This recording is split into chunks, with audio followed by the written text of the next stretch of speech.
Alright, what's up ladies and gents, Absolter here, and today I wanted to quickly talk about Shotos and explaining Shotos because I know there's a lot of new players on my channel. So let me just quickly kind of explain what a Shoto is in fighting games. It's really simple. Basically, a Shoto is someone who has a fireball, has a dragon punch, and has a spinning kick, right? That's a Shoto at its basis. Now, obviously, this has kind of evolved over time. A lot of people are going to tell you that Shotos have to have these things to be a Shoto. I come from a more modern era. I would argue that I think that certain characters can still qualify under Shoto-like properties. Maybe they're not exactly a Shoto, but they definitely function like one. Therefore, every once in a while, you'll probably hear someone call them a Shoto. Like I call Luke a Shoto. This is just simply because Luke has the same things. So, like, if I were to play as Luke right now, the only difference is Luke would have, sorry, this is in the way. Luke would have a rushing shoulder to go through fireballs instead of a spinning kick. But it functions pretty much the same way. It's an advancing special move that goes through fireballs.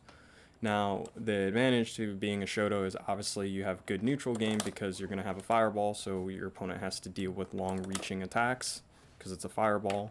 The other thing is you'll have a very good anti-air to deal with people jumping at you because if you didn't know this already, in Street Fighter, the way that DPs work is they have air invincibility frames. So if someone jumps at you really late, so I'm going to just set Ryu to jump at me, and you'll see how the DP kind of works.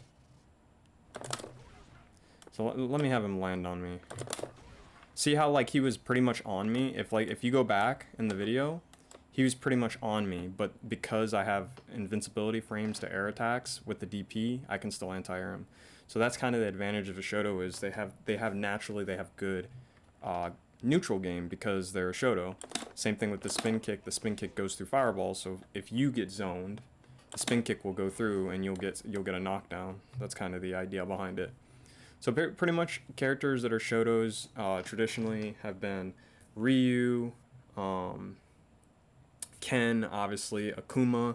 Akuma's a more pressure-heavy character, so he's kind of a different kind of Shoto. He's more focused on pressure. Same thing with Ken. Ken's kind of a more of a rush-down version of a Shoto. Obviously, Ryu is more defensive in nature. Or more well-rounded. I wouldn't even say defensive. He's more well-rounded. And then Luke is kind of like an evolution of a Shoto, per se. So let me just quickly show you why I think Luke kind of qualifies under that. Sakura, one of my favorite characters of all time, is also a Shoto. Her fireball doesn't go full screen. I'm not going to show it because she's not in Street Fighter 6 yet. So, but her fireball doesn't go full screen, so she's not as good in that sense, but she has very good walk speed. At least in Street Fighter 5, she had really good walk speed. So she made up in it for kind of having a little bit better neutral game in the mid-range. So let me show you... where is Luke? There we go, okay.